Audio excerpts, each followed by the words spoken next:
Start streaming. Oh my goodness. Hello, hello, I hello. wasn't ready. Yeah, Kyrylo wasn't ready. But Hello I everybody. went live anyway. That's how chaotic this show is. I love it. Yes. So, what is this new graphics? Oh Oh my my god. goodness. Some Looks so neon boxes around our faces. That is I new. definitely appreciate the pink. The Yes. pink and the other color. What is that? Yeah, Purple? purple. Yeah. So it's Mm-hmm. like a little bit more techy, so circuit Mm-hmm. board background ish, and so it's like the neon boxes according to the logo up there. No, wait, there. Oh, For the okay. next episode, do you know what we need? Yeah. Instead of these circuit boards, we need to make frames in the shape of the bra case that Apple made for AirPods Pro. AirPods Max. Yes. Yes. And We're not gonna change them every week. by quick side note. Have you noticed what absolutely everybody calls them on the internet? AirPods Oh, Pro Max, which is not okay. correct. Oh yeah, even I just called them AirPods Pro. So many YouTubers, because Mm-hmm. they are the higher end, so they have to be pro, right? Nope, they're Mm-hmm. just AirPods Max, not the AirPods Pro Mm-hmm. Max. Anyway, yeah, completely new side topic, but yeah, Makes me wonder if there will be Pro Max yeah, maybe, Ultra yeah. model. I think they have to at this point, just to because people are making a thing out of them anyway. Mm-hmm. So welcome. This is TekTok number 3. So Number 3. number 3, And we're and almost exactly on time. uh, Plus minus a day. plus minus a But we day didn't exactly. skip but we didn't skip a week so far, so that's good. Yes, Consistency. that's the most important thing. So Mm-hmm. so yeah, if you stumbled across this horrible show somehow, we're gonna talk technology. That's why tech Mm-hmm. talk. So that's Mm-hmm. that's the idea of the logo. So it's not like a social media clone, if that's what Mm-hmm. you were wondering. So yeah, we have some topics for you guys. So and I don't know, we're gonna start like I'm gonna introduce like half of the topics, and Kyrylo will introduce the other half. So we have That's good. the long-awaited, the one and only patch to CyberPunk 2077, Oh my goodness. which was basically supposed to fix all the bugs on all of the Mm-hmm. platforms. Mm-hmm. So, but things didn't went as planned, and we're gonna talk Mm-hmm. about it. So, and the UK government is providing 1.3 million laptops to students during COVID, during the pandemic. But that sounds good, but it's actually really bad, and we're gonna talk about it after all. Also, why it's really bad. So In other news, however, yeah, Netflix introduced a new feature for all the Android users. So everybody who uses Android, which is most yes, people, can look forward to that. yes, some Android love, not only iPhone love, some Mm-hmm. Android love. If you watch Netflix on your phone, that is. Yes, And an autonomous delivery robot company secured more funding. Exciting. which And delivered the first million delivery. yes, Exciting. and bonus Amazon, points. Sorry, yeah, Amazon should be afraid. wary. Mm-hmm. And bonus points Or they just, if you already or they know. will just. Sorry. Yes, that's what you get. This terrible show. Mm-hmm. We're not even completely like tuned in Insane. when we have to talk exactly. So Mm-hmm. you We'll talk about it when we get to the topic. yes. All right. So if we would have an intro, that's where we would roll the intro. But since we don't have one, we're just gonna go into it. That's how this. For next episode. Yes, that's how Or- terrible this show is, I guess. Anyway, For season 2, we will introduce an intro. season 2. Oh my God, yes. Okay, Kyrylo. Let's get right into it then. Yes. Shall we just go but down the list? I will reveal the second graphics right now. Oh my God! We have a second scene with second graphics, and that's why. Oh, by the way, yeah, shout out to my very good friend Raymond who made the graphics, and if you want like a TekTok logo or like graphics like this, he's the man, and I will link him down below. So in case you're really into those neon graphics, backgrounds and logos. So yeah, shout out to him. I'm looking at it right now. Yeah. I don't know. I really like it. I'm like, what? This show looks like actually professional now? What is going Do you know what on? the best part is? Yeah. I don't think anybody on YouTube does this. I think we are the first. I think we are invented multiple scenes in live streams. Invented, yeah. That's what. Yeah. That's like Apple invents stuff. Yes. Totally. But I have some technology YouTubers to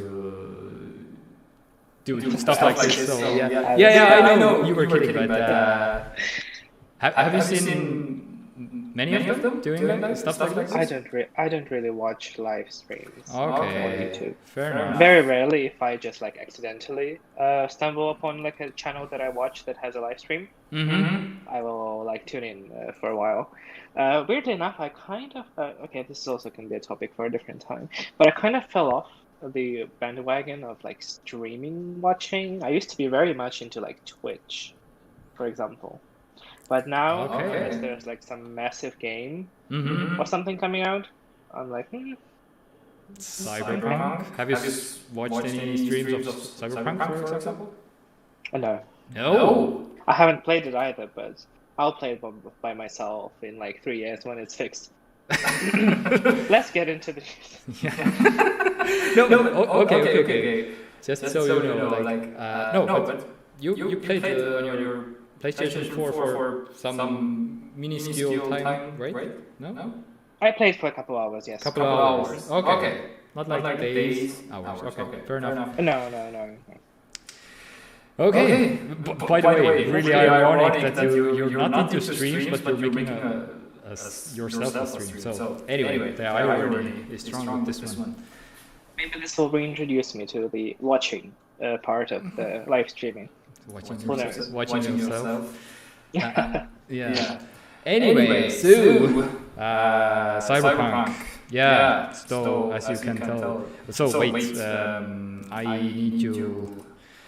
I need to apologize because I have never done this before. So I'm like scrolling a web page on a live stream. So this is also quite new for me. So if there should be like any hiccups or if you can't see anything or who knows what, then I apologize in advance. That's intentional. Yes. That is everything is everything that happens in this show is strictly scripted. Yes. Exactly. This is also the lagging scrolling that I'm seeing on the screen right now. Anyway, so the big game, which was in development for 8 years, in case you didn't know. And are you aware? Are you? Oh wait, I'm not. Was the bulk of the development done in Poland, or is the just a company based in Poland? I know they're from Poland, but anyway, doesn't matter. But yeah. I think it's not just the office is in Poland. The whole thing is in Poland. The whole thing. Okay. I was maybe. Well, they outsource probably some things, and they work from like different places. So in this sense, probably not like 100% was done in Poland. But I'm pretty sure. But the big thing is like this game was in development for 8 years.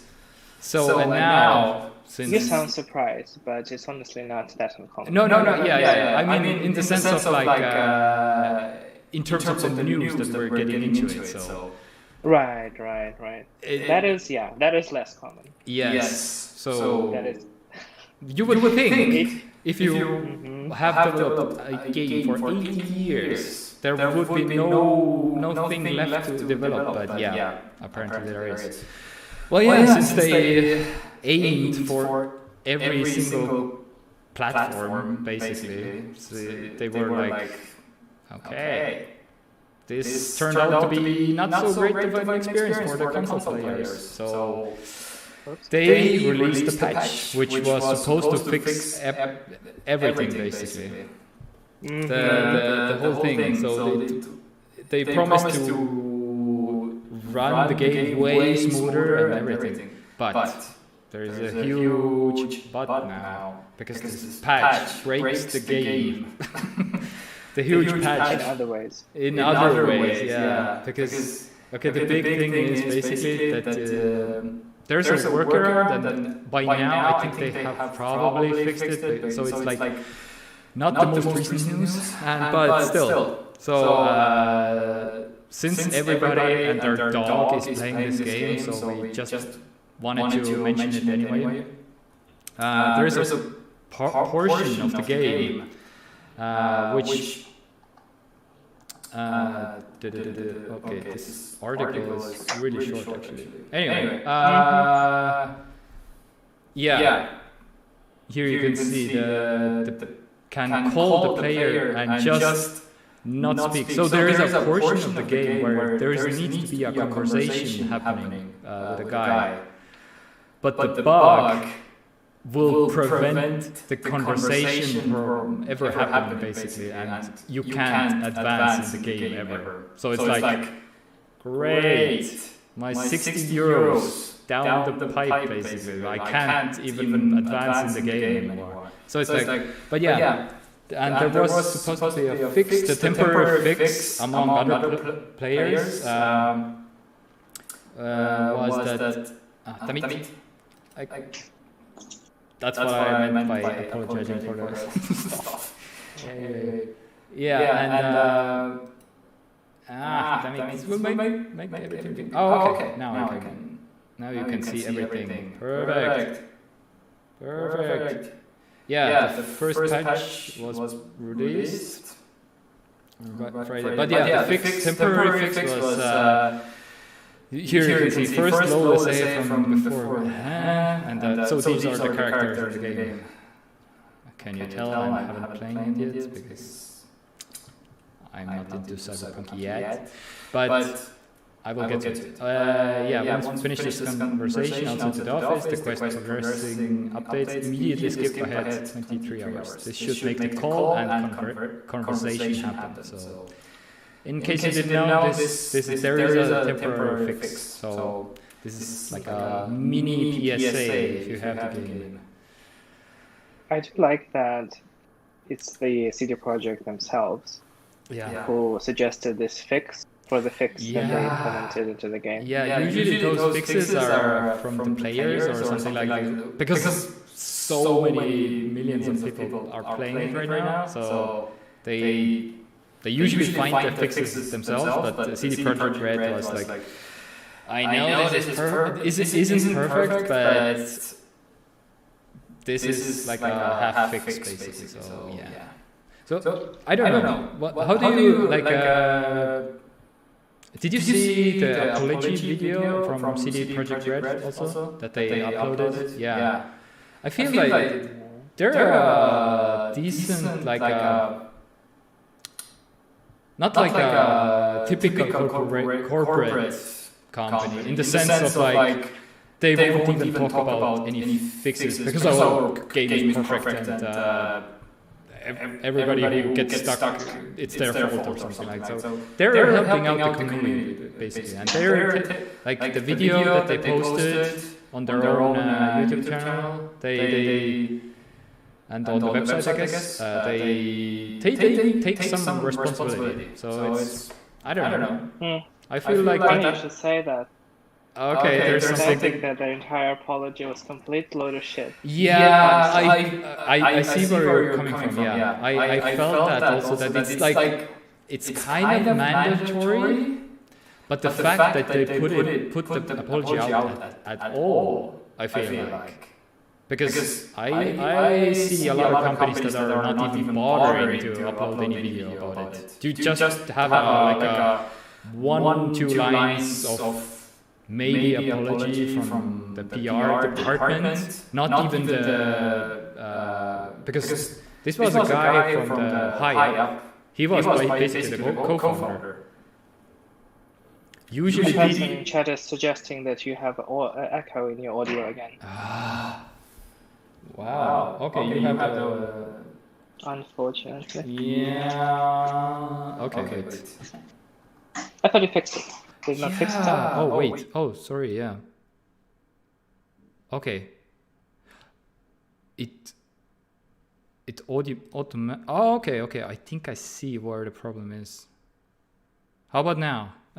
Maybe I completely fucked everything. Oh, no, it should be fine, yeah. Can you just give a audio test? Me? Yeah, okay, perfect. I think I see. It should be working now. Oh, yeah. Welcome to this terrible show.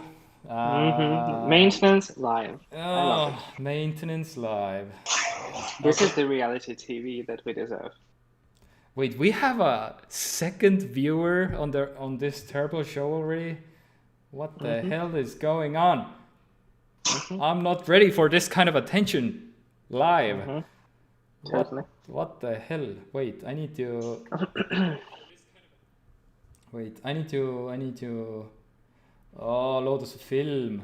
Now it's better. Good. Oh, Lotus Film. You are lovely. You are absolutely the savior right now. Yeah. Okay. Yeah, I needed to mute actually like a third audio source, and I'm not even completely sure why do I have this third audio source, but okay. And I deactivated before, and now it was enabled again by itself. Anyway, doesn't matter. The beauty. Well, let's go back to Cyberpunk. Let's go back to Cyberpunk discussion. Yes. I don't really actually have much to say about Cyberpunk anymore. I already decided that I will play it maybe when I have a PS5 and when there is like a PS5 version of the game, which may or may not happen in 2021 because PS5s are still impossible to get. Unobtainium. Unless you are willing to pay a lot of money, which I can spend my money better in some other way. Yeah. So there is still no light at the end of the tunnel, right? Or is there? Not really. Not really, yeah. I mean, I keep seeing people buying from, now that also Amazon UK is like more tricky to order from, we switched to ordering from Amazon Germany, which is actually quite lovely. I ordered 2 things. Yep. And they delivered them in 2 days. Stunning. No Prime or anything. Yeah, 2 work days. 2 work days? Wait, what? Crazy, right? I also was like, one was I ordered Friday evening, and the item was delivered Tuesday morning. Wow. And the other one I ordered Monday like afternoon, and the item was on Wednesday afternoon. Did you check if the shipping address was from Germany or was it from Germany? Yeah. Wow. Okay. Quite good. Just to be completely like, if you're not in the EU or something, usually it takes like a week or 5 days. That sounds right. 5 days, 7 days between EU countries. But with 2 days, I don't think I ever received anything from the EU in 2 days. Anyway, that's impressive. That's pretty good. Okay. Yeah, the UK never was that fast, but okay, fair enough. Yeah. Still unfortunate that you have to pay a lot for delivery, but yeah. The Estonia is still in like the 3rd zone.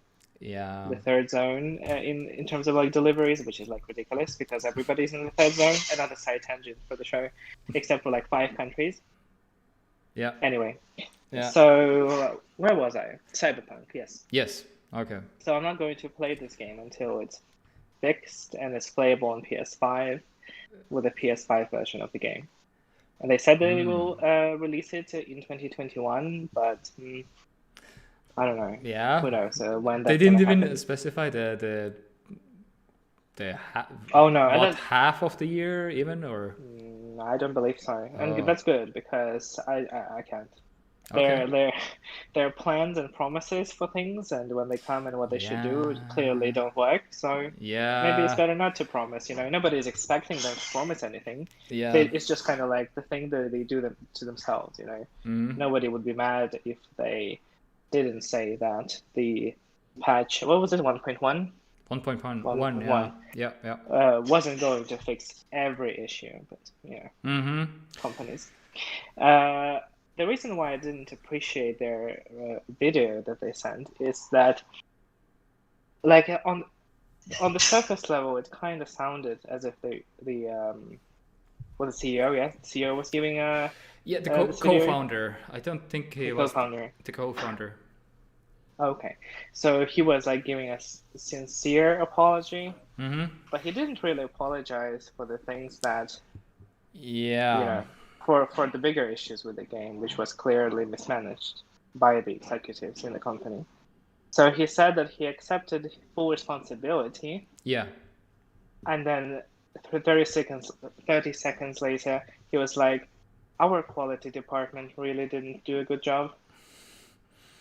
But they really didn't find the bugs that they were supposed to find. So it's like throwing the other person under the bus while I'm not a person, like a massive group of people who work. Yeah. And this is like, in video game development, they are the most underpaid and the most overworked people that can possibly work on a game. Yeah. And he's like, they suck at their job, so we'll fix what they couldn't, find. So we'll do it ourselves. Like, yeah. No, I don't like it.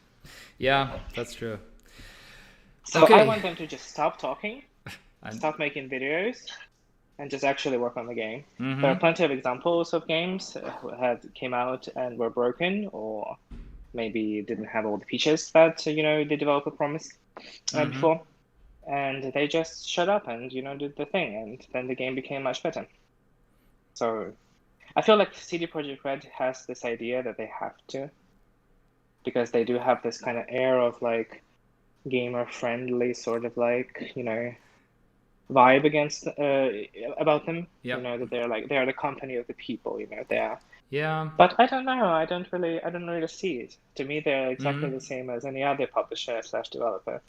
Okay. They are the richest company. Did you know that they are the richest video game company in Europe? I know that. Yeah, they did The Witcher. That's where they got the money basically to do Cyberpunk. So Witcher is like. But for context. Yep. So they're one studio, or like one entity that develops and publishes their games, right? Yep. So they have more money than Ubisoft, which is another massive video game company that has like, I want to say 10 studios across Europe, across the world actually. They don't just work from Europe. And they publish games that they make and other games, and CD Projekt Red still has more money. Wow. So the least thing they could have done is at least hire more people to make sure that the game was in the, hire more contractors for like 6 months, Anyway, a lot of things could have been done. Testing. You need to do more testing. Yeah, I completely agree. Yeah, but yeah, wow, the biggest. I was under the. They aren't the biggest. They don't have like the most employees. Okay, like, yeah. Ubisoft in terms has of a lot more people working for them than CD Projekt Red. But still, CD Projekt Red has more cash. Yeah, cash, like cash money. Yeah, I heard the last time I heard. Okay, that might be dated info, but a Rockstar game is one of the biggest also. Rockstar games. Well, Rockstar is different because they don't work strictly in Europe. Yeah. There's the UK office that makes. Yeah.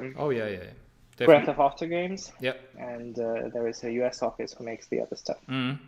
Oh, they released one game. Speaking of, you were telling that you were shocked that the game came out broken in 8 years of development. Rockstar games take like regularly 8 years to develop, or 10. Yeah, they have like, I don't remember anything hearing about like a game breaking mechanic basically or something like that you can't. Yeah, they do release very polished games. Yeah. But still, they take a long time to develop. Yeah. Okay, fair enough. We should move on a little bit. Yeah, let's continue. To the next. We can get back to CD Projekt Red when they actually release a version that is actually not broken. Oh, burn! Oh. We will talk about you when you're relevant again. So I'm not even slandering them. It's just like the reality of the situation. To their credit, it seems like the base PS4 and Xbox versions of the game became like marginally better looking than they were before. Mm-hmm. So yay, good for them. Good for the people who bought the game and didn't refund it. Okay, fair enough. Okay, so we shall move on to the next topic that we teased.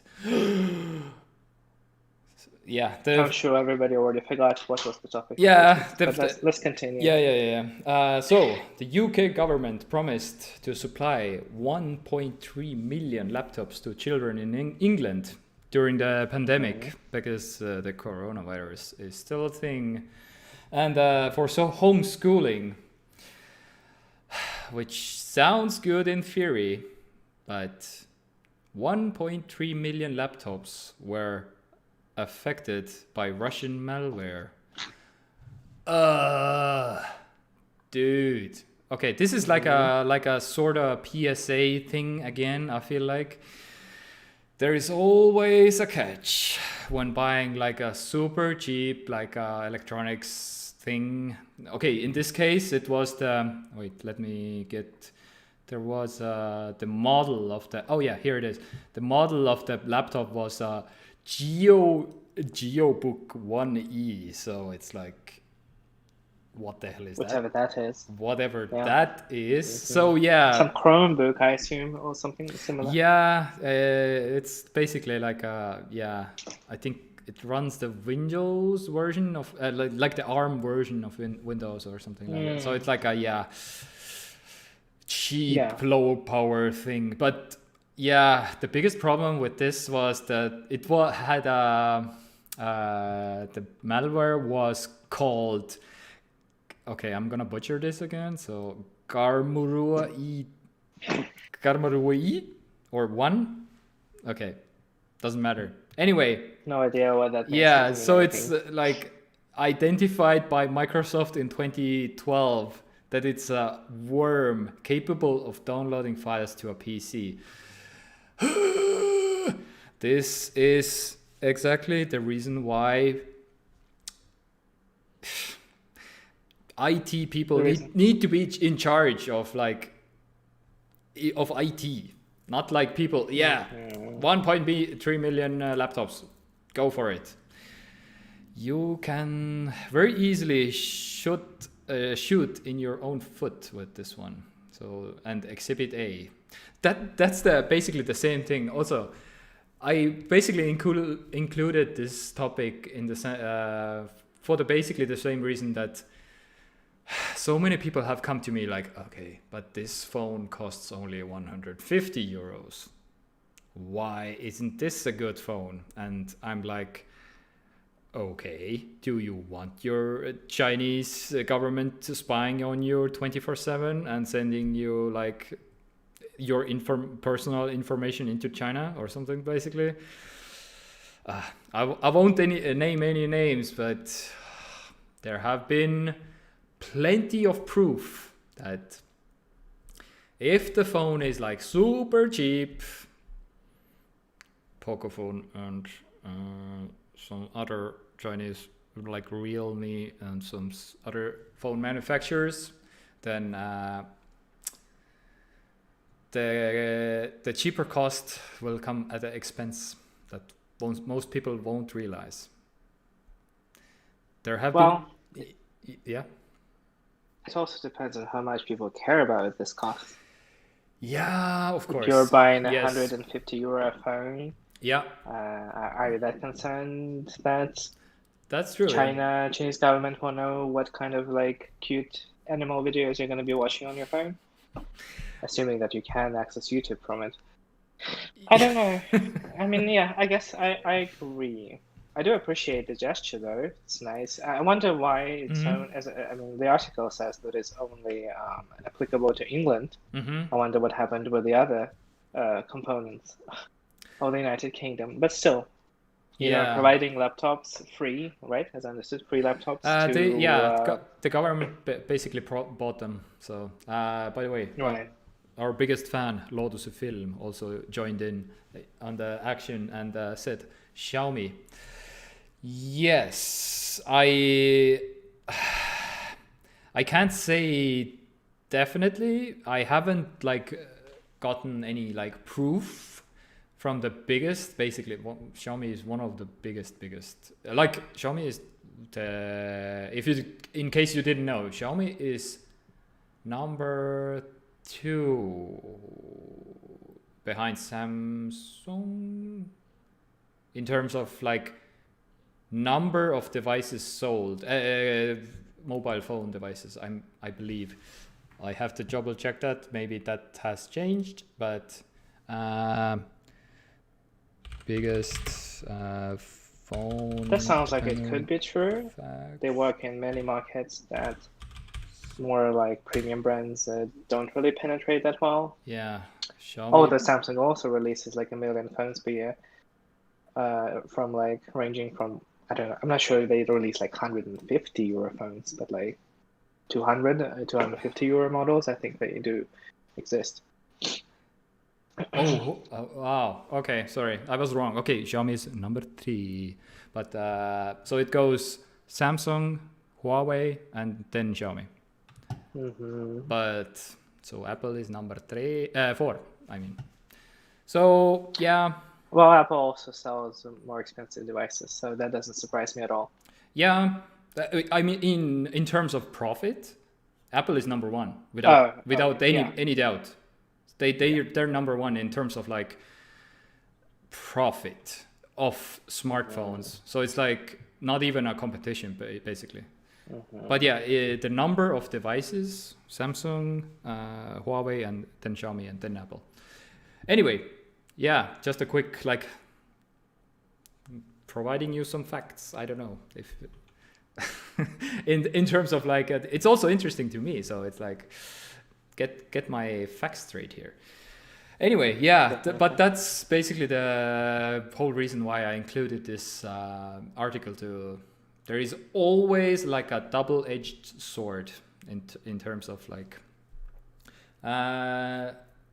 Yeah, but Lotus Film mentioned also Xiaomi, so it's like that's basically the only one Chinese brand that I haven't still seen like a concrete proof that Xiaomi is selling their data to the Chinese government. Although I know for a fact, for example, if you are a company in China, like a big company, any big company has to do, they call it cooperation, has to cooperate with the government. So that means they exchange money. They have to exchange money basically. And well, they obviously can't basically show their contracts on the internet, what exactly goes on, what in terms of like data sharing and money sharing, but it has, of course, yeah, but it has been reported, and well, it has been like found out through some leaks that people are sharing their data in China with some Lotus Films. Well, you are saying. Yeah. Oh, sorry. Once again? You are saying that there are companies who don't have concrete proof. But in China, not all the companies, but many companies function under like some umbrella company. Yeah. Like, Yeah. I don't know, OnePlus and Realme, for example, Yeah, yeah, are yeah, owned by the same company yeah, yeah. and release their phones under different brands with slightly different, aesthetic kind of like touches, but release the same model of the phone for Yeah, different yeah, yeah, prices. yeah, yeah. So it's tricky. When you deal with the Chinese tech, it's kind of tricky all around. Oh, it is. Doesn't matter really if you buy a Huawei phone, although I don't know who does that nowadays, but I did hear that it's getting kind of better, like the Huawei's own kind of like Yeah. storefront and app support. But still, it's such a inconvenient Yeah. thing to do. I, honestly, if I would buy like I don't know, Huawei phone, I would immediately root it. Like straight up, put my own OS on it. Just straight up, I will put my own launcher and everything on it. So it's like I feel like that's what a lot of people do right now because of the recent situation. Well, not so recent, but the situation with Google. In a minute, yeah. Yeah, with the Google. So it's like there have been like many Huawei phones shipped now without any Google Play Store, Google services. So it's like I'm not completely up to date what's happening there exactly because Huawei is not my desired smartphone brand. But yeah, anyway. Okay, enough of that. Shall we move on to the next topic that you teased? Do you have... Yes. Yeah, I have an article open right here. Perfect. But you should probably also open it because I don't have the scrolling browser capabilities that you have right now. I will do the... So... So the big news is basically that Netflix on Android now supports a new audio codec. Yes. It's lovely. Yes. Higher quality audio. Yes. And the audio codec is called... well, how do you pronounce this codec? I can't even begin to. Well, the thing that goes after hyphen is AAC, but what is before? Yeah. xHE? xHE, I would say also. I don't know.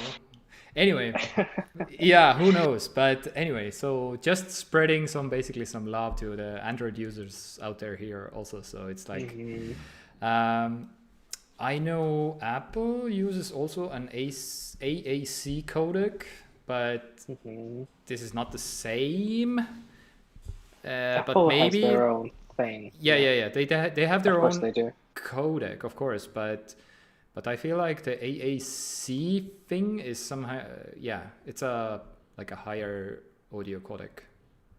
I'm not even completely sure what they used before actually. So just to get like super technical, if you want to, then that's what it basically the xHE-AAC. This is the extended name of the thing. So I'm not going to read this, but yeah, you can read it for yourself. There's a lot of letters. Yeah. I don't know if anybody even utters them out loud. Seems like something you would just put on paper and forget about it. Yeah. But it's cool. Yeah. I do appreciate what it actually does. I'm not sure what they promise you, studio quality sound. Yeah. Which is the most marketing thing I've ever seen in a marketing thing. Yeah, that's true. But yeah, so at the very least, you will hear dialogue clearer, I would say, probably. And maybe a little bit more bass if you're watching Netflix on your Android device. So yeah, it's still a good news, and I basically we wanted to include it basically for the sake of like we're just not the only Apple here. We are all loving all technology, and that's something for your Android users. So yeah. Yes, totally. Yeah, that's so they promise that. Yeah, they promise. The cool thing is that they promise that it will be able to adapt the bit rate of the sound according to your internet capabilities. Yep. Similarly to how video works. In streaming devices. So that is cool. That is very cool. Giving you a better experience when you are, I don't know, at home or when you are on it, when you have a good connection to the mobile data, Yeah, exactly. and then just lowering it to the ground when you are not, in a favorable place without interrupting the audio. That's a cool idea. Yeah. I don't really watch Netflix on my phone. Yeah, I mean, But I do on my tablet. But then Android tablets are kind of sketch unless you have a Samsung tablet. So if you have a Samsung tablet, yeah, that's a good news for you. Or if you do watch Netflix on your phone as well. but that's the thing. Okay, just to throw in like when I was like remember traveling when I was traveling and in Asia 1 year ago, a little bit over a year ago. Everybody watches their phone on their transport. Like they're walking on the streets, they're watching like a YouTube video or a Netflix thing, or like I was like, okay, this is, and the sheer amount. Okay, the number one was games. Like even like 60, 70-year-old grandmas and grandpas are playing like Candy Crush style games on the streets. I was like, I would never see this at home. Okay, that is weird, but really fun to watch. But yeah, also video. They consume a lot of video there. Of course, in their own language, but yeah, so it's still, but yeah, holy crap. Everybody. Yeah, I can see that. Well, I'm not suggesting that it's a useless feature. It's just that it's of, for me, it's like, even if it was also brought to iOS later, it's still like, sure. Occasionally I do watch Netflix on my tablet, but. Yeah. All right, that's about enough of that. And let's talk about the big news. I mean, okay. I think you should take it because okay. I'm not like entirely sure. Yeah, fair enough. Guide me through it. Yeah. Okay, the big thing. The autonomous delivery robots Starship Technologies secures 70 million funding from Goodyear Ventures and others. So the reason why we included it is here, Estonia born. So just to bring it back a little bit, touch to the location where we are based. Estonia is the place we are making all the news in tech. Yes. So Estonia. Oh, damn it, you can't see it. Here it is. Sorry. Oh, still new to this. Okay. Oh, cheers, by the way. What are you drinking? Tea? Just water. Staying hydrated. Yes, very good. Okay, anyway, Starship. So, in case you didn't know, Estonia makes those things. And the news itself, like they secured 70 million, is not like a big one because, yeah, as you can see, like has raised, bringing the total funding to 102 million. That's not like the 100 million mark. That's like the big thing. But what it's even bigger for me actually is now Estonia has gotten to the point where it has with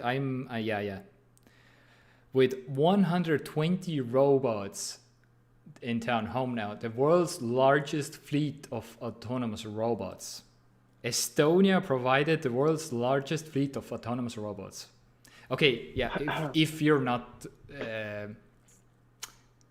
counting the self-driving cars, but those are not robots because they're not like, they still have a human inside it because the legal system and the stuff. So it's like, okay, it's like a little bit with an asterisk. So it's like, but still, this is very, very, very cool. So, and by the way, if you're wondering where the robots are, they're not in Estonia.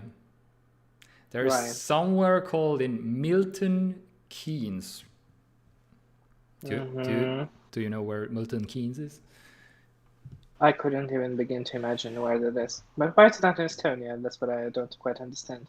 Yeah, I was They also, couldn't secure like some kind yeah. of like permit for testing or something like that.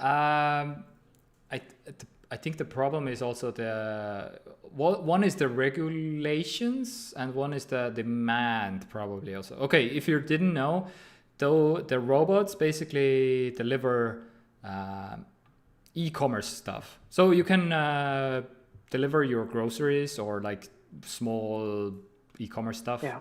where you can buy on a website. The But yeah, town is in England, by the way. yes, that's what I was going. Milton Keynes Okay. is in the UK. Just to make just to Yeah, get I already checked. yeah. Oh, you want to show? I just want to show the people also first, since we're talking about it anyway. So, I don't know if I can make this work. Okay. Like here, Milton Keynes and London. Oh, yeah, zoomed. Yeah, Milton Keynes. Okay, sorry, you still can't see where London is. London is here. Milton Keynes is here. Yeah, it's not far from London. Yeah. So, I mean, that's where the robots are going. Yeah, but that's basically like the whole news. But yeah, that's a big milestone. So, by the way, have you seen the clones of those? They are cloning those. And wait, I need to Amazon. They who? Amazon delivery robot. I thought they would just buy the company at this point. Yeah, does that not look like the same thing to you?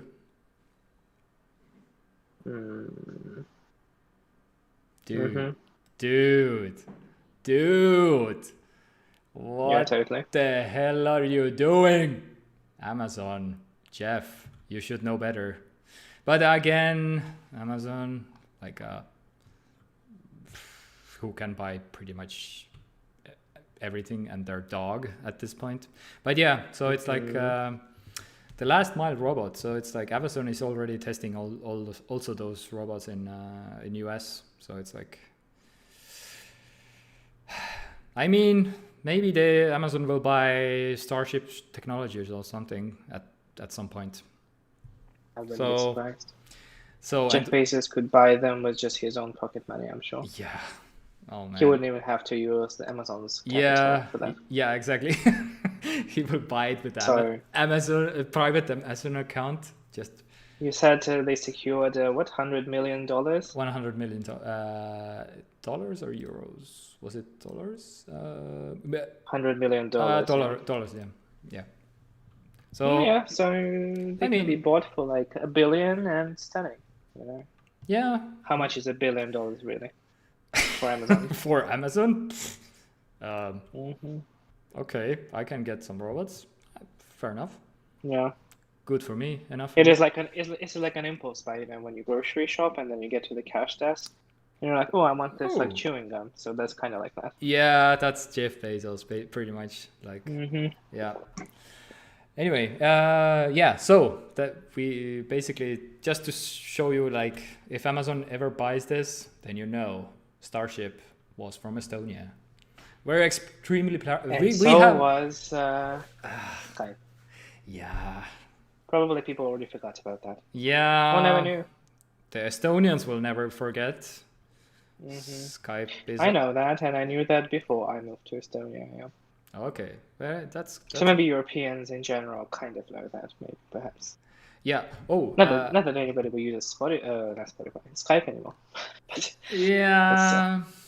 Yeah, because Microsoft got their Microsoft all over it, so it's like, ooh, it's every time I'm like, would you like to log in with your Microsoft account? I'm like, I just want to log in with my Skype account. What the? Anyway, wasn't like the Starship CEO also involved in Skype, actually. I might be wrong. Let me live check. Skype. I wouldn't be surprised. Not founder, Starship. Skype founder, Starship. Oh yeah, here it is. Skype founder launched a company with mission to make Starship. Is it? Yeah, right? Mm-hmm. No? Yeah? No, I didn't know that. But Yeah. So there's only one person in Estonia who knows in tech. Basically, is what the conclusion that I can come to right now. Come on, we're only like 1 million people, so somebody that's not bad. Somebody has to do the work, right? That's reasonable. I mean, yeah, we suck. How many do we need? We suck at sports ball, soccer, or football. That's what.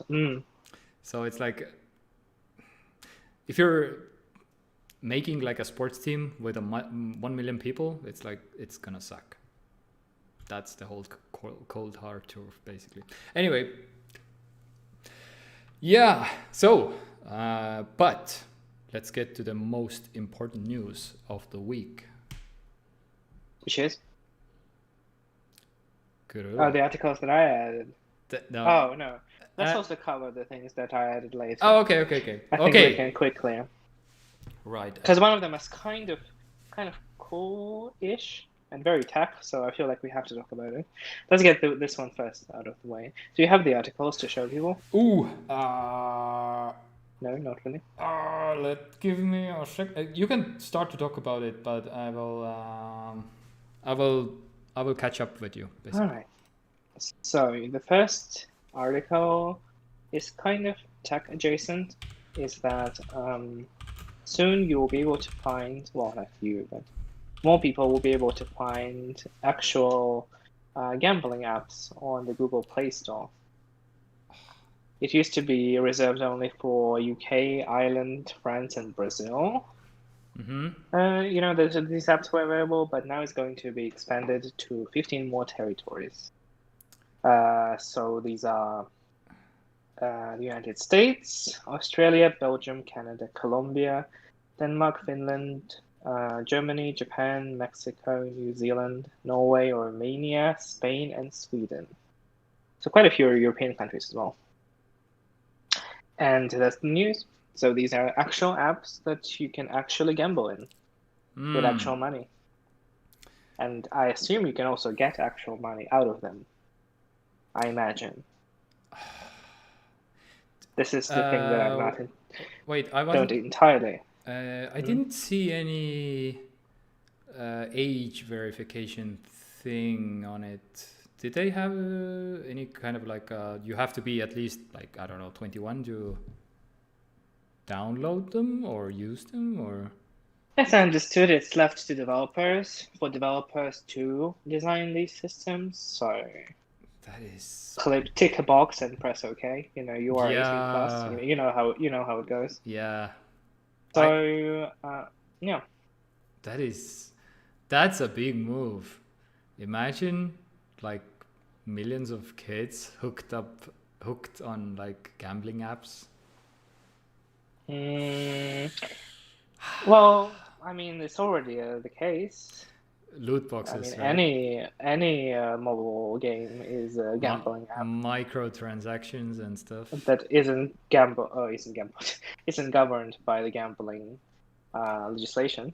Yeah. Essentially, not there are different kinds, of course, of microtransactions. But if you have randomized, systems, I mean, how different is it from gambling? The only difference is that you cannot actually, take it back. The thing that you won in the process, because you don't really win anything. It's just kind of worthless, nebulous cosmetic items and other items that you get. Yeah. So it's even worse than gambling. I would even say that it's even worse than gambling because you can actually do with what you get. That is true. That was the whole thing with loot boxes also. That you buy a loot box. It still is. Absolutely, it still is. But once they like implemented loot boxes in like a big like games and like games specifically made for kids. That was a huge like debate, basically, like, I don't know, 3 years ago, 4 years ago, something like that. Anyway, but yeah, now as a society we are reaching to the point of like, okay, let's straight up give them gambling apps now, I guess. So I mean, The only thing is that, yeah, I don't quite understand how the age verification is going to happen. I'm sure we'll hear about that soon. yeah, Ish. I guess Because I assume that these apps already kind of exist if they already operated in the UK and a couple other places. So I guess we'll have to see. But yeah, I mean, I'm not a huge fan of this because it makes gambling a lot more accessible than. I mean, gambling is already kind of accessible. Yeah. I mean, you couldn't previously do it on your phone, but you can do it on your computer. You know, Yeah. there are online casino websites that you can access, etc., etc. So now it's even easier. Now it's even easier to gamble. You know what? I think the push for this is probably that people are not visiting casinos as much during this time. Today we're talking about how the cinemas are struggling to turn a profit. In a few years, it's going to be casinos. Although I'm not going to feel very bad about casinos struggling, but you know. Yeah. Not that I feel very bad about cinema struggling either. It's like, feels like a bit of a remnant of the, you know, ages past. Yeah. No. Remember movies and cinemas? Oh my god. But yeah, since the new law passed that the movies that will be available also on streaming platforms in what was it? 20 days is now the official law that movies, when they air on in cinemas, 20 days is the minimum delay where they can appear on streaming services. Minimum or maximum? Minimum. The minimum. So that means that what? That means if HBO or whoever, Netflix or whoever wants to buy the license to the movie to show the movies, they can show the movies or TV shows or whatever they want, minimum 20 days from the release day, the official international release day for the movies. Okay. So it was previously like depending on the AAA rating or something like that. So it's like depending on the studios a little bit. It was either 30 days to 90 days, something like that. But now it's like 20 days. After that, you can, if the Netflix or HBO or whoever wants to stream, or Amazon, whoever wants to stream the new movie, they can do if they're willing to pay the licensing fee, and if the customer is willing to pay extra for the movie, because of course they will charge you extra for the newly released movie. So it's not. It is, if memory serves, there was Mulan, right? Was the big one where it came out, and Disney Plus had it to rent. And what was the price? $30? Yeah, some obscene amount of like $30. Like, what? Which is like, if you factor in, if you're going to see it with your family, all the movie tickets for the family and popcorn and drinks, 30 is okay. I guess if you do go with like 5 people. Yeah. But if you're going alone, 30 is a bit. Yeah, thank you. Yeah. I'll watch the cartoon instead. And the Disney Plus is available in Estonia. Anyway, so doesn't really matter. As we spoke. Speaking of the struggles. Yeah, the struggles. Yeah, if you missed the last show, we talked about how Estonia is getting shafted in terms of like PS5 allocations and graphics card allocations, and so this is one area where Estonia is also getting shafted. So in hardware and in software. And in software, yes. So and in services. yeah, so all around. Yeah, so great place to live. I mean, they will come eventually.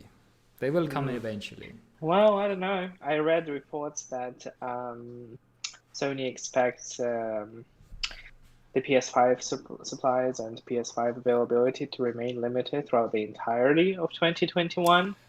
Yeah. So that is kind of crazy. That is, yeah. It is kind of crazy. Usually, typically, when a console launches, you can expect to be able to just buy it maybe like, let's say, 6 months later. Yeah. But at that point, if it's the entirety of 2021, that's going to be 12 months, 14 months of limited availability. And then they will see. And then they will find out that you can mine crypto on PlayStation 4s and 5s, and it will even become even more impossible to get it. And yeah. Oh yeah. Anyway, I'm sure that will happen. They have graphics cards. That will be very on brand. They do. I mean, yeah, technically, probably anything can be modded to be used for mining cryptocurrency. Yep. Anything with like a powerful GPU or CPU, anything. So we'll see. Anyway, shall we do the last topic? The last topic, you mean the one that I put in there? Yeah. Yeah, I think it's kind of a cool topic to talk about a little bit. Yeah. So the topic was that Xiaomi, speaking of, the company that we already mentioned,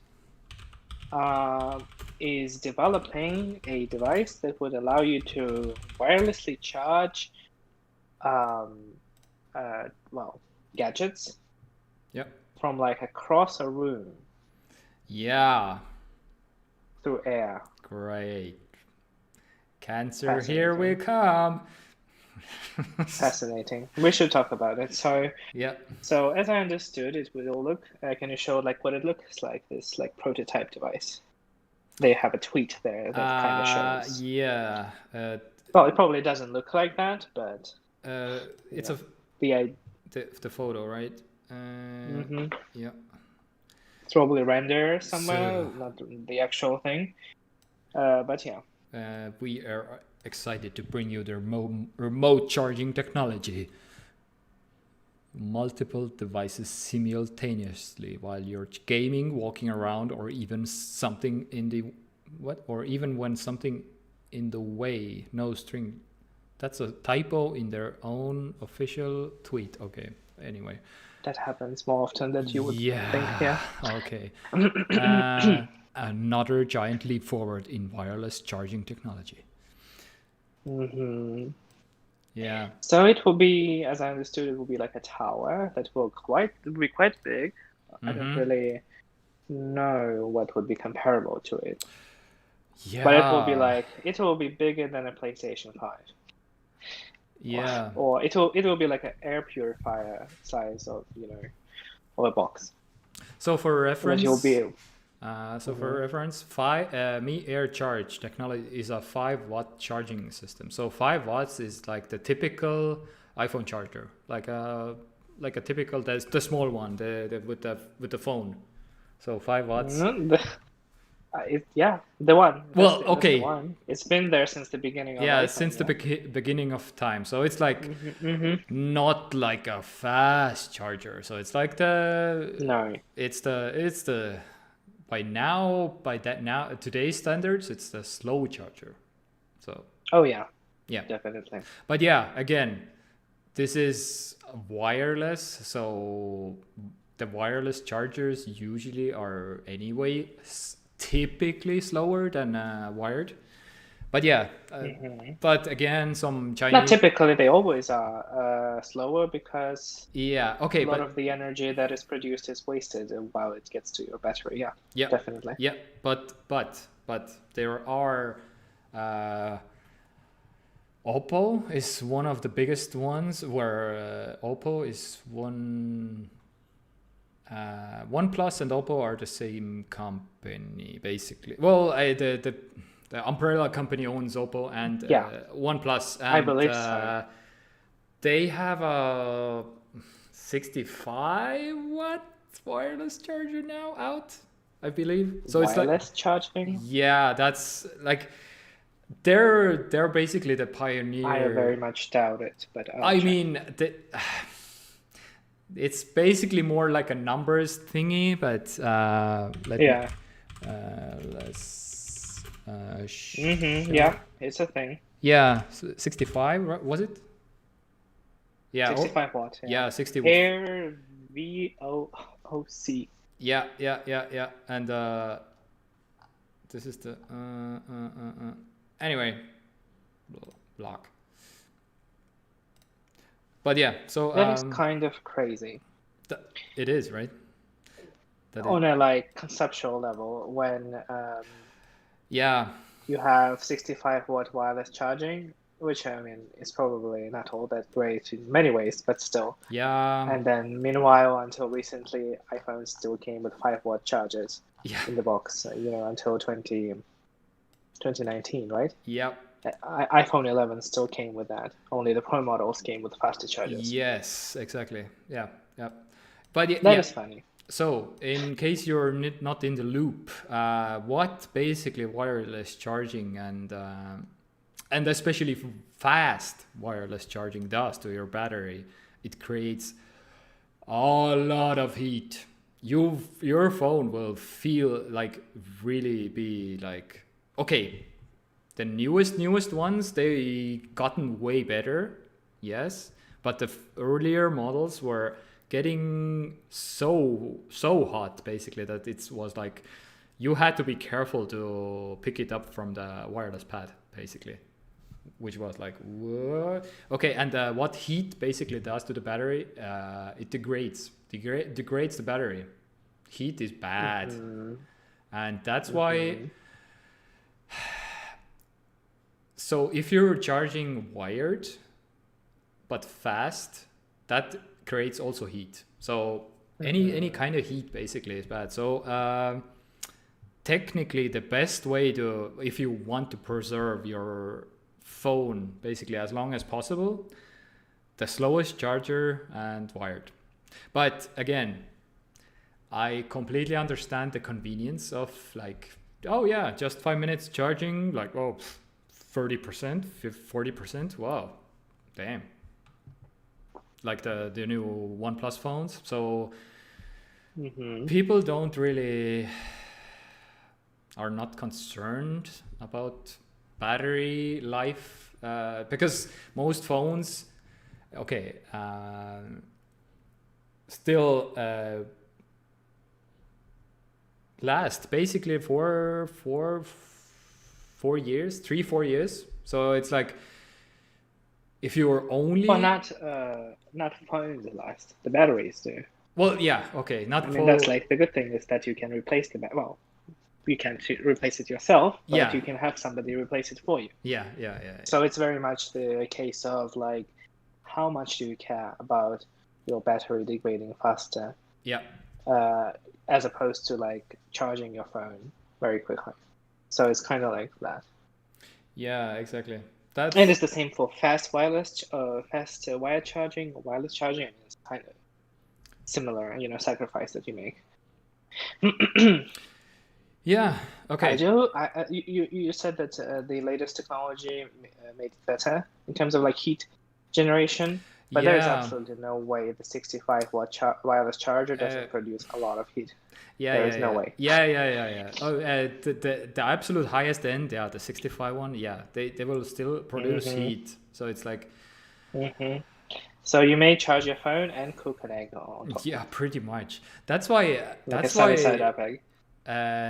Do you remember what was it called? The Apple pad, the Apple wireless pad, the charging pad. Apple. Air power. Yes. Air power. That's why supposedly I heard like many people talking about it also, like too hot, straight up if you're charging, one would be fine. Even two are okay, but three things like they showed off. So they showed off like a phone, watch, and AirPods, and they were like, "This Speaking is." of bullshit marketing. Clearly, it wasn't doing that in real time as they were showing it. I remember that well. It was like, oh, that looks cool. It looks like something that would cost like a shit ton of money if Apple actually makes it and sells it. But it kind of looks cool, you know. Oh, it absolutely does. I wanted one. Absolutely. Dude, I don't. I'm literally charging those three things pretty much daily. Oh, okay, not daily, but the phone and the watch, yeah. Since Apple Watch, but the AirPods, okay, I will AirPods once a week, twice a week. Once a week. Actually, yeah, I would say I'm about the same. Maybe twice a week, yeah. Yeah. So I completely lost my thought. Yeah, I don't know. AirPower, something. Yeah, so let's go back to this thing. So the cool thing about this new technology that is, I'm sure it doesn't still exist, yeah. But what they promise is that the Xiaomi, this tower. The thing is that you would be able to charge it very slowly. Well, very slowly at 5 watts. You know? Modern phone and tablet batteries are quite big, so it would be slow. But the thing is that it charges all the time, even if you don't want it to. Yeah. So you have it, like, let's say in your living room or somewhere, stationed to this tower, and then you have all the devices that you have that are compatible with wireless charging will be charging continuously, like 24/7. Well, not 24/7, but as long as you are there and the device is there, it will be charging as you use it, as you don't use it. You know, it's just kind of there. Yeah, I don't. Makes me wonder what kind of health implications that can cause. Yeah, that's the biggest thing. I hope that they research that before making a commercial version of this device. That's the thing. I trust Apple to make this kind of a research before, at least, but like a Chinese Xiaomi brand, not so much. I don't know. So I'm looking at this. I'm looking at this. Yeah, cancer in a box. Although it is supposedly not supposed to like cause health problems, but again. Well, yeah. I mean, is it how? Yeah, the basic main question is how different is it from wireless charging? Is it like a completely new technology, or is it like a somewhat similar? So it's like. As I understand, it uses the same tech as 5G. So the millimeter wave tech that like one city or a few cities in the world have. That is cool. And compared to wireless charging, of course, it will solve the heat issue. Because, well, that thing probably will get hot, of course. Oh, yeah. But your phone won't because it will be far away from it. Yeah. So in this sense, it's better. But then again, your phone will be continuously charging, which is also not good for batteries to be plugged in, essentially, plugged in for as long as you are in the apartment. Yeah. So yeah, I don't know. And it's huge. So that's also a thing. Yeah. A consideration. It's pretty, it looks like my Xiaomi air purifier at home. It uses the same casing, I'm sure. Your modified casing. Looks even like the same, pretty much the same box also, yeah. The same dimensions from the pictures. Yeah. Yeah, I think it's also very misleading. The picture makes it look a lot smaller than it actually is. Yeah. Compared to like the phone, the ratio of phone to the box. I mean, but I think who knows? That thing is like 5 phones tall. like the ones that they're holding in their hand. I'm not even kidding. Like it's a big thing. Yeah, I said yeah. it's a PS5 size. It's probably taller, and also, well, it's a box, so it's kind of like Xbox One X, Yeah. like 3 Xbox One X's, if you like. Yeah, that's what I'm imagining also. But just to dissipate heat, it's full of heat sinks probably, and yeah. Okay, so yeah. Conceptually, I'm interested. But Conceptually, even nowadays, the technology is very cool. Yeah, of course. But again, but like, yeah. the health implications. So, What is your current relationship with wireless charging? You charge your watch, right? Of course, because it's technically wireless charging. I mean, it's technically like magnetic. Yeah, technically it is. Yeah, but it's wireless. Yeah. But anything else? I don't do it. How do you charge your watch then? Oh, I charge. Well, yeah, that's the only thing that I'm charging like wirelessly. Okay, for those of you who don't, damn it, I can't show you. Fuck. Can I show you? No. Or can I? Damn it. Oh, I can. Wait. Sorry. For those of you who aren't Apple Watch owners, that's how you charge your Apple Watch, which is wireless charging, but not really. So this is the charger. I mean, it is wireless, yeah. So and it is the same. It is exactly the same tech as MagSafe on the new iPhones. So and it's magnetic now. So it's like magnetically held in. So it's like this is how we charge it. Yep. I don't know. Yeah, just to. Oh, sorry. It is convenient. Yes, I suppose. Absolutely. Oh, I'm wireless charging. Way more convenient than plugging it in a cable, but so I don't know. I'm kind of what everything else I'm charging wired. Everything, apart of the Apple Watch, which is kind of wireless. Yeah. How about yourself? Same. I don't have a watch anymore. So I did get a new iPhone. I guess we can talk about that. Yes. Now. Yes. A very elegant segue. The smooth transition.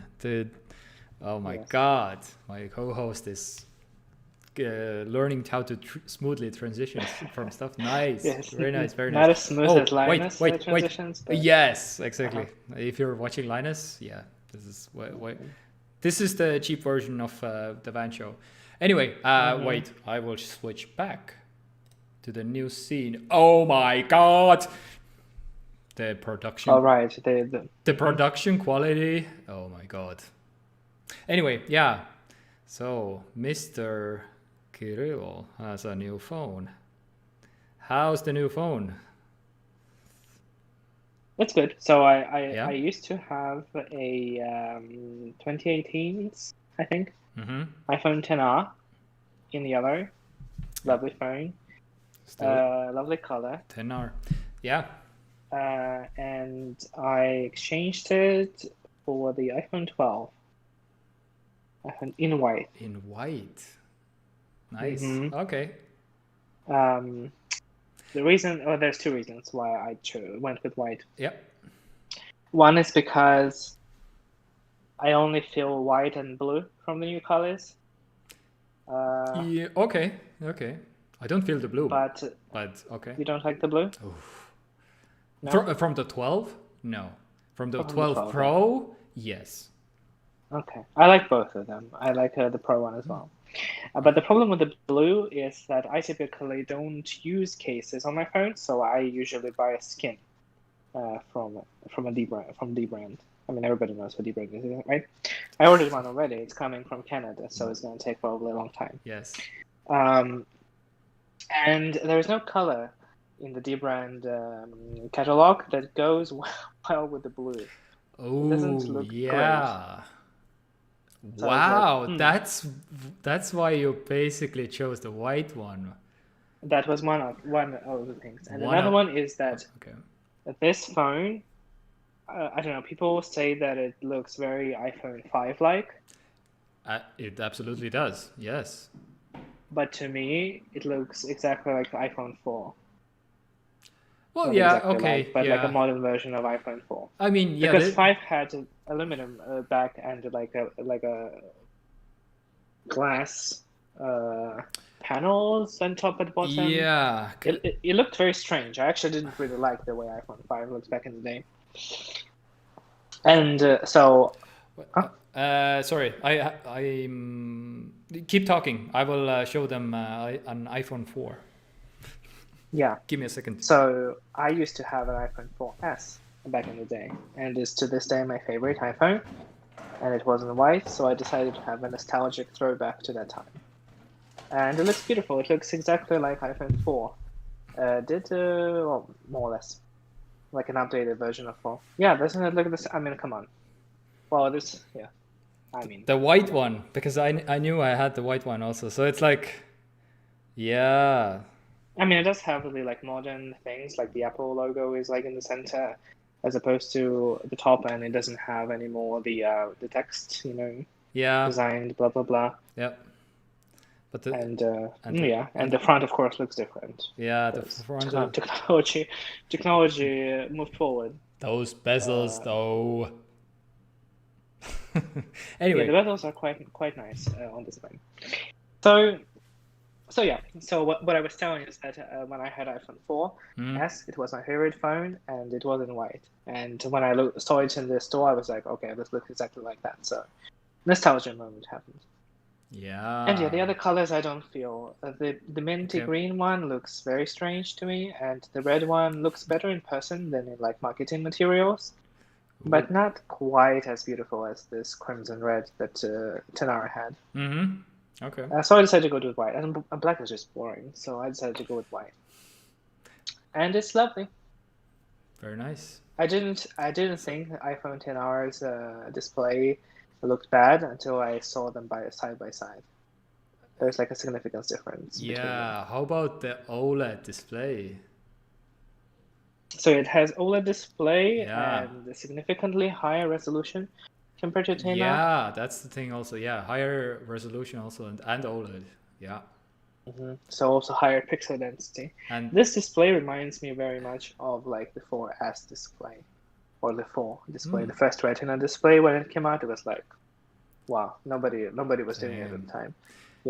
Coming from iPhone 3 to 4 was like a mind-blowing experience. Yeah. So it kind of looks like that. It's very sharp. My display doesn't have any like issues that people have been reporting. Oh yeah. About the OLED panels.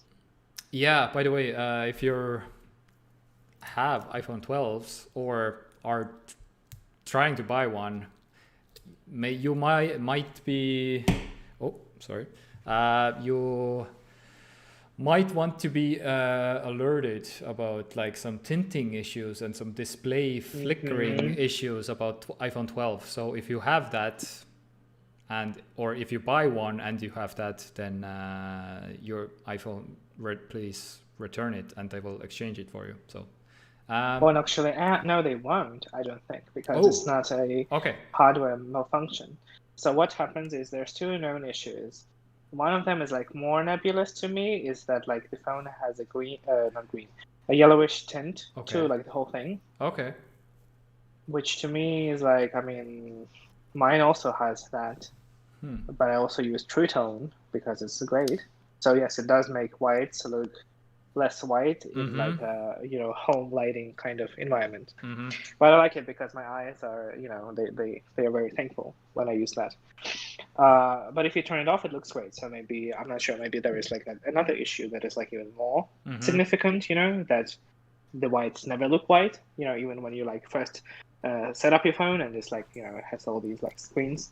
Yeah. Even there, it doesn't look quite white. Mm. So mine doesn't have that, I don't think, because it can be white.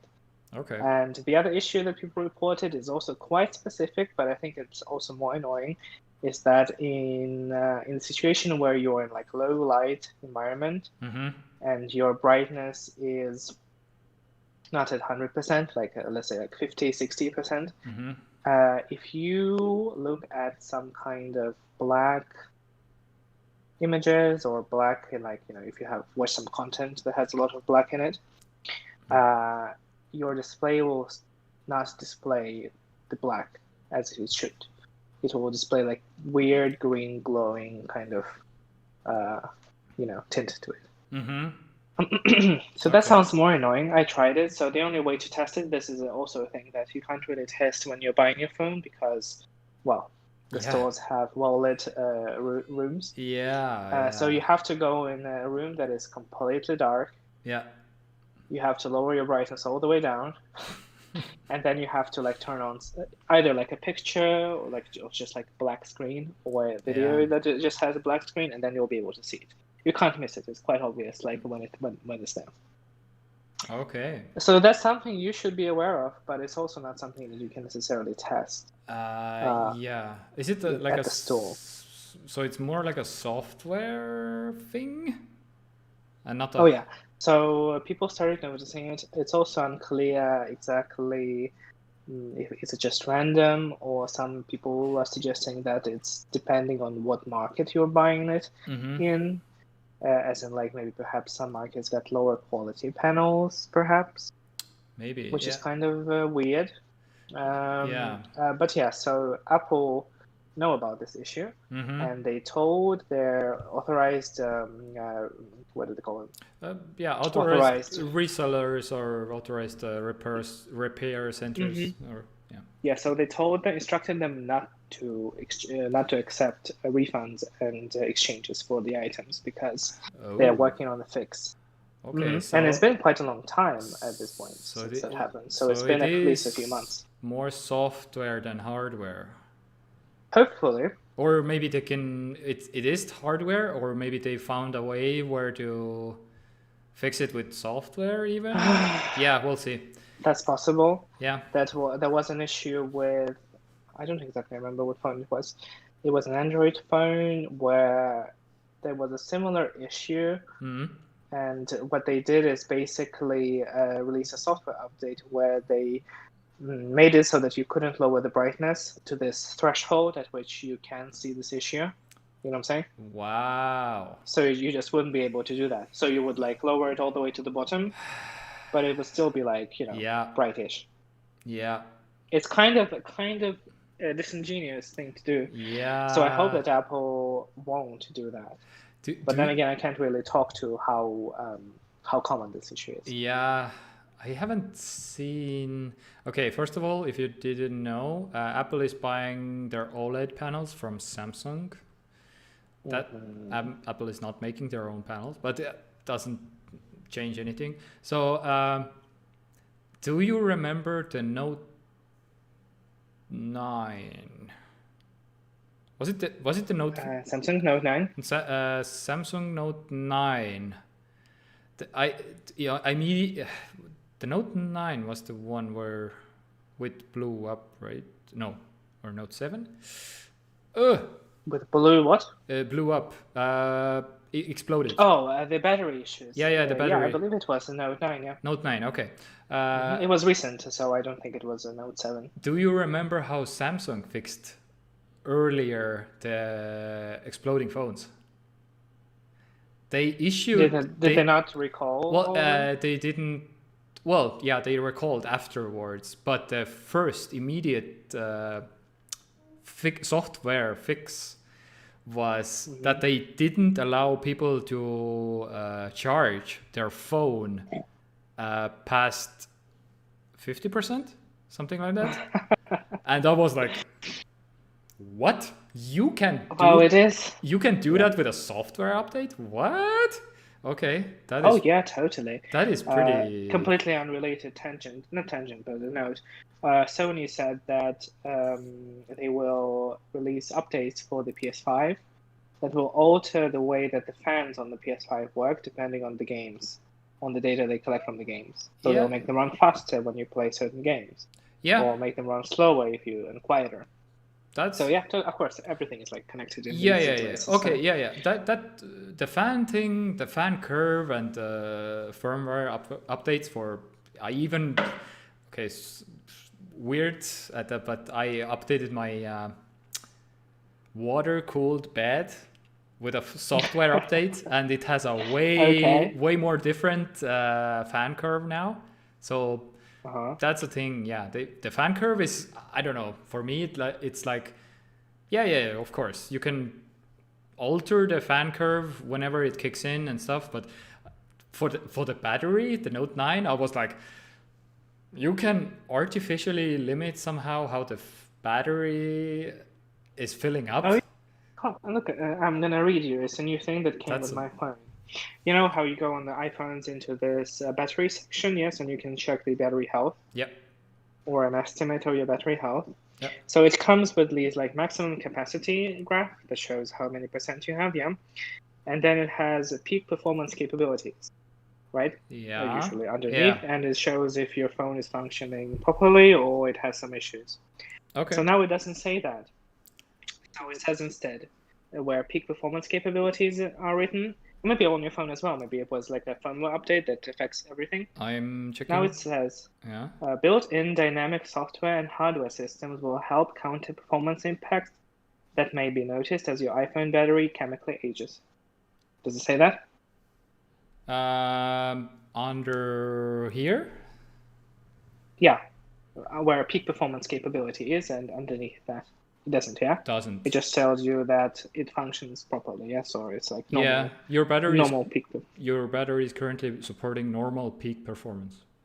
Yeah, so that's when it's like, okay, so now they do that. So there is some software and like some kind of things that well, of course they got very burnt on their what phone was that? Or was it like a group of phones, right? When people found out that they throttle performances to preserve battery. That was. It was a while ago. Yeah, it was a while ago. It was like iPhone 8. Yeah. The that sounds 8, right. 10, 7, 8, 10. 7, 8, 10, something around that, where people found out that, oh, Apple is throttling their performance. So yeah, that's a whole conversation. I don't want to get into it, but yeah, basically Apple said that yes, we're technically limiting your performance because to preserve battery life for longer, because otherwise your battery will be shit. But yeah, they exchanged the batteries for 29 euros, even in Estonia, which was surprising. And I even took. They do have official service providers for every country that they sell shit in. I wasn't surprised by that at all. Yes, that you can get. Well, yeah. You could replace probably not Magic Keyboard, the butterfly keyboards. Yes. Yeah. I mean, in the sense of like they lowered the price to like 29 euro ish, which was previously 79 euros. Mm-hmm. So that was that's the thing I was mostly surprised by. The cost went really reasonable. Like you can like. Straight from Apple, you can get like an original battery for 30 euros by the time, and on eBay it was like basically even more at that time. I was like, I will just exchange my battery just because I can right now, because it's so cheap, because the original part, and I will get like they will still honor even the warranty and stuff. So it's like, what? Okay. Yeah, totally. I'm checking right now, so I'm not sure what exactly are you talking about, which place specifically you're talking about, but I always bring my stuff to Ideal. Yeah, it was, now it's Ideal, but before it was EM automated, so it's like. But they still use that name for their like legal documents. Yeah, something. Yeah. So you still have battery replacements. So all the like newer phones. Yeah, it's now it's 49. 49 only for like even older phones. So you can get for 49 euros up to the iPhone 8 Plus model. Yeah. and everything that was after that, which is interesting because iPhone 10 is also like was released in the same year, but Apple, so it probably has bigger battery, I assume. Yeah. So everything from iPhone 10 and later costs 69 euros. Yeah. Which honestly, Which is a meme. I mean, I maybe Very nice. yeah, but also honestly, I mean, I maybe just spoiled and but it's not like that much because the moment you replace your battery, especially if it's an iPhone, let's say you bought an iPhone, you use it for 2 years, and you're like a super heavy user, right? Yeah. And your battery degraded to that like 80% threshold, right? When Apple replaces batteries, right? Yeah. So you pay 70 euros, and then you can use the same phone if you want to. You can use the same phone for another 2 years and get all the software updates and get all the cool stuff that If that they is released. release the It's not like software update, yeah, well, it's usually like do. 5 years ish software updates. It's way better than Android phones, so it's like, yeah, that's what I believe iPhone 6s will not or will receive the next iOS, and if it does, it will be already like a 6-year yeah. cycle. So it's kind of crazy. I mean, you know, nobody in tech industry feels obligated to like do that stuff. You know? We were recently talking about how LG wants you to buy new TVs so that you could get all the cool UI updates. That is like ridiculous, you know. Yeah. Come on, what the hell are you doing, LG? Yeah. Anyhow. So yeah, but of course there is something to talk about. We'll throw something and stuff like that. But still, battery replacement display replacement is a thing that is expensive. It is. Battery replacement is like, yeah. You know. Yeah. Even if you like. Super random, but you can't. Wait, what was it? Did you? There was some kind of a news that. Oh yeah. We didn't put it in the doc, but since you have a Nintendo Switch, EU is basically suing was it like 25,000 applications are basically like suing Nintendo for obsolete Joy-Con wear. So it's like EU is it. So the reason why I'm bringing it up is like EU is pretty good in protecting like the consumer rights in terms of like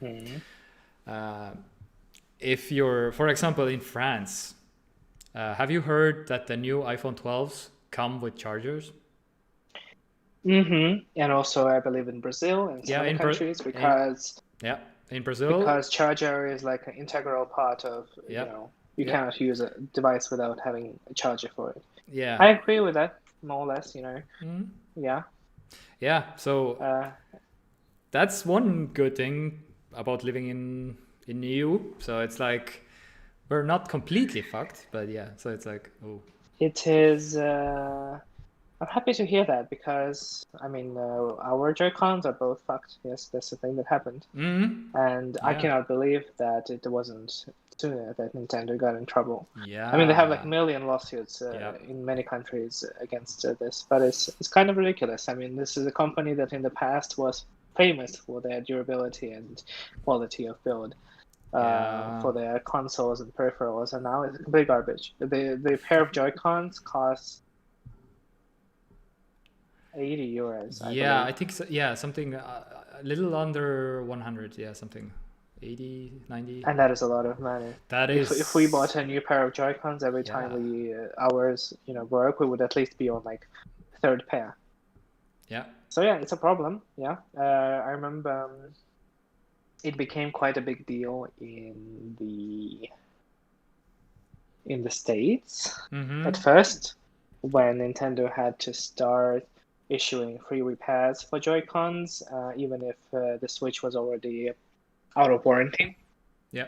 Specifically for the controllers, and I believe the UK also had a similar thing later. Could be. But that wasn't like the problem because they replaced it and fixed it. But the components, as I understand, one of the components that they used in like manufacturing them, it just wears very easily. Yeah. So you get a new pair or a fixed pair from the service center thing, and a couple months later, the issue just starts again with a new device. So just nothing really changed. It is especially disconcerting considering how many different colors and varieties of Joy-Cons are released, and they all have this issue. Yeah. So it's like, and there are crazy people out there who collect these different colored ones Exactly. and spend hundreds of euros on, just to have all the different pairs. Yeah, exactly. Yeah, it's a bit shit. I'm kind of disappointed. But I love Switch as a console, although I do think that we are ready for like a better version, like a hardware upgrade. But the Joy-Cons are probably one of the worst controllers I've ever used in my life. Yeah. By the way, did you hear about the rumors about the next Switch, which will have? Oh yeah, there's so many rumors. Yeah. Yeah, like the 4K docking capability that you will, when you dock it, you will get 4K and stuff. And yeah, that's cool. That's I'm into that. Yeah.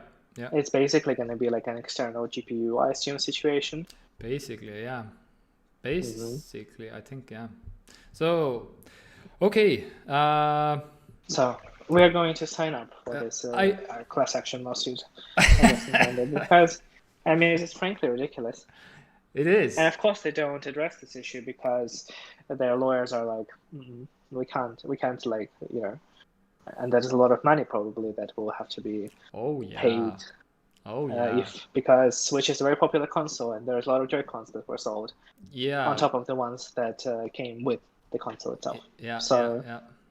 The last news I heard was like, yeah, Switch passed like 100 million units or something like that. So it's like, oh no, it's not at 100 units yet. No, okay. But it already I might be wrong. Outsold. Very, very few consoles are in this exclusive club of 100 million unit sellers. Oh yeah, yeah. That's what I mean. And the Switch is one of them. I don't think so. No? That is a lot. Switch came out 4 years ago. Wait. There's 100 million units in 4 years is a lot. Units sold. Let me maybe I can learn something again.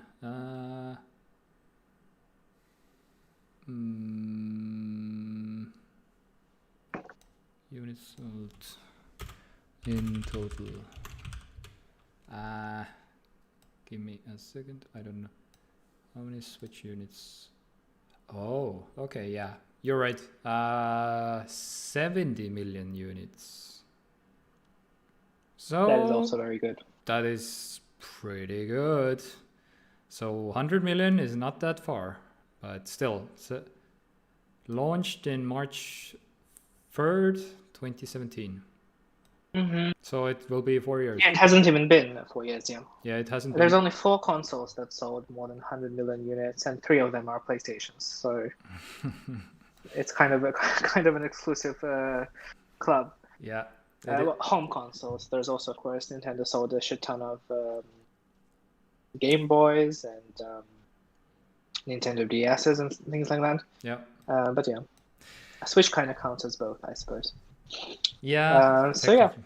Okay. I'm actually happy to hear about this development that finally, 4 years later. And can you imagine how long the process will take? Because of course, legal system. Especially against that takes a long time. Especially against Nintendo. Oh my god, they have an army of lawyers. They have so much. They have so much money, like in cash money. Like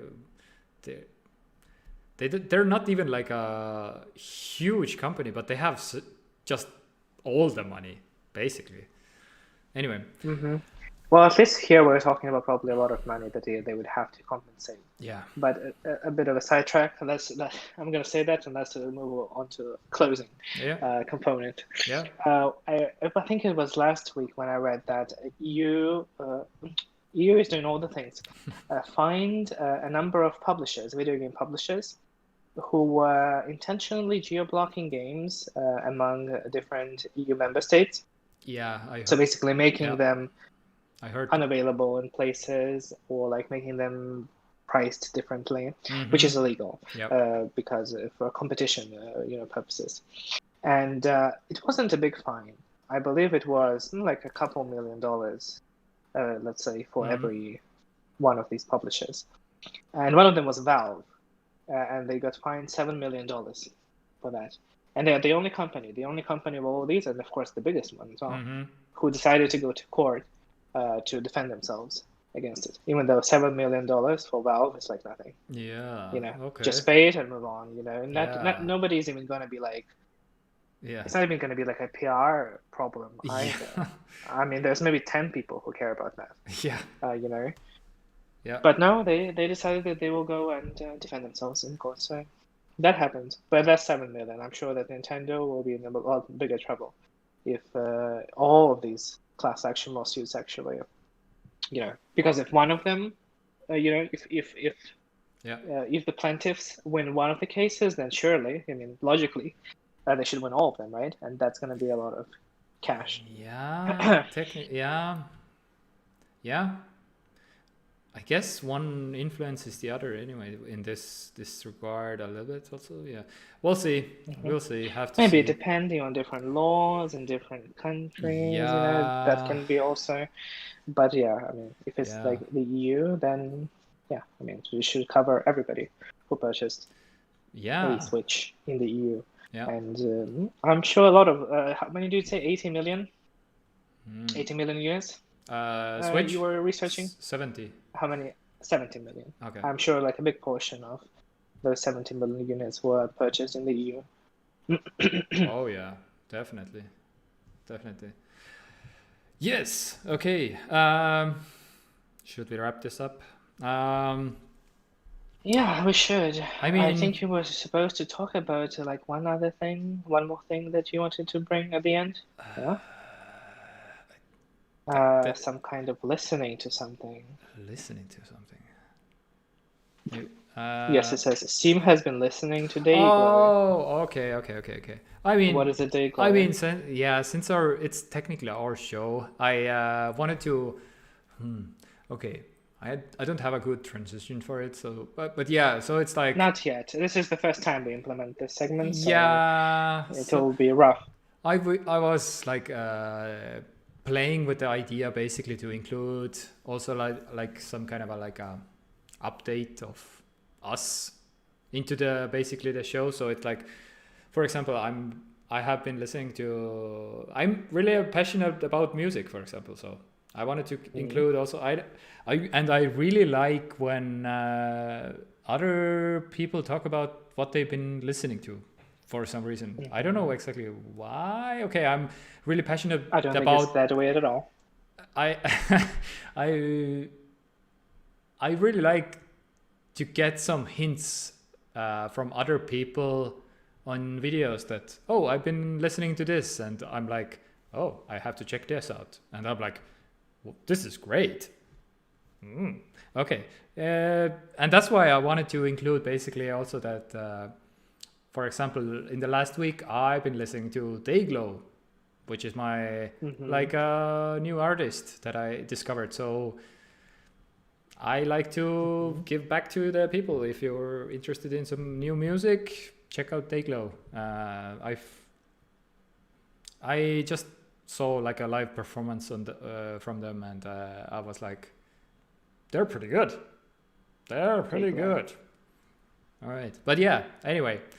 Just a rough idea, just to throw that out there that I've been listening to music. And so, yeah, moving forward, we can even include like, I don't know, I know Kyrylo is really into board games, for example. If there's like some board game news or some kind of a Netflix news even, or movie news, or like, I'm not, maybe not even news, like just stuff that you really liked in the past week.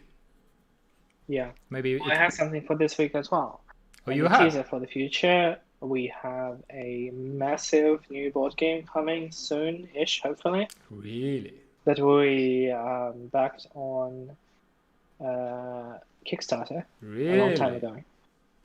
So it's supposed to finally arrive when, I'm guessing maybe next month it will be here. Damn. So that will be exciting to talk about. So also maybe video games. Yeah, maybe you can show off the board game if it arrives next week. So We're gonna do live unboxing. It is oh, gonna be quite also exclusive because at this point in time, I don't believe there's going to be a retail version.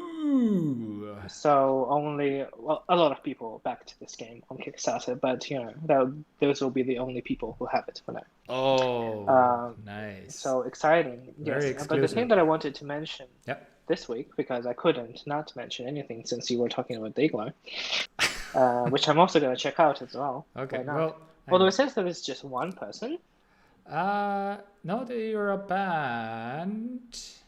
It's. Are you checking on Spotify or? I just googled them. Oh, okay. It's like this is like probably the lead singer or something. Yeah. So the thing that I wanted to mention this week is that I have been watching Friends.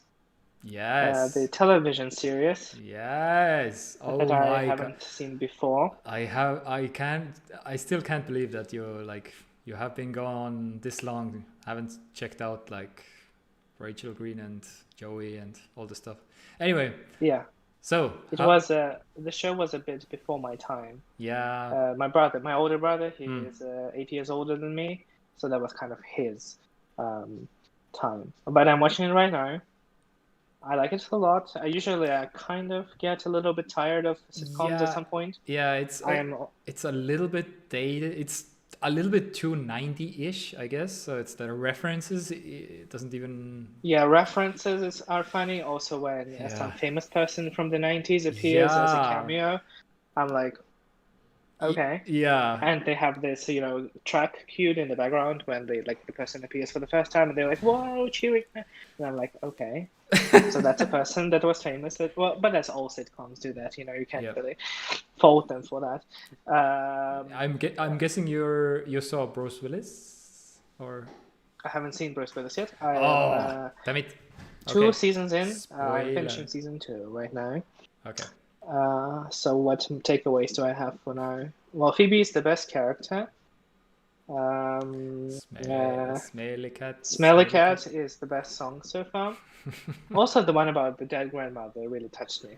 I really think that it was quite good. And I also can't believe that they keep baiting people into like this weird homoerotic Joey and Chandler situation, and it's not actually a thing that exists. Oh yeah, but I mean they're totally banging. I keep telling Maurice that they are actually banging. And there is no way they aren't.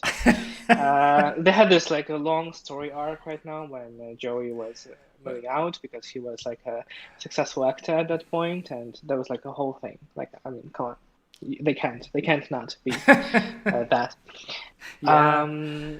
Yeah. But the thing that I wanted to bring up in relation to this show is that how it's not like that old of a show, because I'm also watching Golden Girls, which is an old show. Very nice. Very nice. And there I see how they live and things like that. And I'm like, okay, well that makes sense in my mind. Like the telephones, that have like these long ass wires, and things like that. But rotary phones. Like I even experienced them also, sort of. But the Friends show, it feels it is more modern, of course. And it made me appreciate how more convenient our lives are, because we have even just the phones that we have. Yeah. The episode that really struck a nerve was when Rachel was looking for a new job. Spoilers, I guess, but the show is 20 years old. And spoilers spoiler for a 20-year-old show or 30. Oh no! Damn it! The camera died. Okay, I will close out the show. I assume your microphone also died. You did last time. I'm not completely sure. Wait. Well. Oh, now it should be working actually. Okay, maybe it is. Maybe it does. Maybe it doesn't. Damn it! I guess we shall see. We went it's 150. I know. 153 is the limit of promised. Yeah, we promised 1 We hour. promised to do it in 1 hour 30 minutes, but Yeah. next time. Yeah. Damn it. So anyway, the story was that she was applying for a new job in places. Yep. And she would have to manually send her CV out in letters by mail to companies that she wanted to apply for. Mm-hmm. And that moment was like, holy shit. Like now we can do the whole process of application, for a job from a phone, essentially, It wouldn't be the most comfortable experience to do everything on the phone, but it can be done, Yeah. You can take your picture, you can write your CV on your phone, you can send it from your phone. Yeah. And you don't have to waste paper, time, and money to send it by post to every person, every company that you wanted to apply to. Yeah. So technology is good. Yeah, it is. Is what the moral of the story is. And it's gone quite a long way since, early 2000s that the show is from. Mm-hmm. Which is kind of cool, I feel like now we are kind of in the point where, like, in certain parts of the tech industry, it's kind of like, okay, well, that's cute, new phones, 20 cameras, Yeah. LiDARs. It's kind of like, okay, well, who Yeah. cares really? But compared to just 20 years ago, it's kind of a journey. It's been a journey. Yeah. So that's it. That's all I have to say about Friends. Yeah. I'll keep watching. I won't be taking a break for at least one more season. So maybe I will see Bruce Willis. I feel like every season they have like 1 or 2 like cameos that are just something like that. big. But yeah, we should close out this show. So Definitely. if in case you still hear me, I will try to close out, and if you don't, then Kyrylo will close out the show. So from my side, thank you for watching this Tech Talk number 3. And yeah, leave us a comment how terrible we are, and we'll see you again on the next week at some time on the same channel. Yes. Hopefully on time. Yes. So, well, we don't have a really time, but yeah, we kind of do. I mean, I think it's very on brand for us. And in case you didn't hear anything that Siim just said, we are going to be back next week. And thank you for joining us for this week's talk about tech. Yeah. And if you have anything bad to say about us, feel free to. And if you have something good, sure. Yeah, that would be nice. And yeah, that's been us. Yeah, we'll be back next week, hopefully Friday. Yeah, hopefully Friday. All right. Take care. Right. Bye-bye. Bye-bye. And 3.